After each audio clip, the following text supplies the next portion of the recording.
Y por favor protege a mis padres, hermanos, a mis hijos, mis amigos y toda mi familia. En el nombre de Jesús. Amén. Si Dios está primero en tu vida, deja de hacer lo que estás haciendo y envía este audio, para que así todos tus contactos hoy reciban una bendición.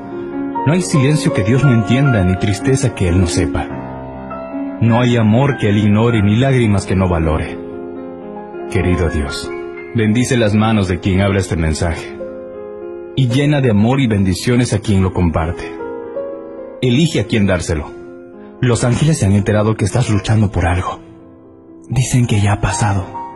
No lo cortes, por favor. Estás avisado. Esta noche se arreglarán 2 asuntos de tu vida para tu alivio.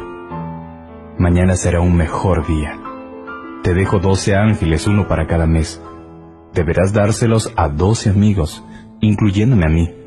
En 12 minutos te llegarán buenas noticias. Hazlo con fe.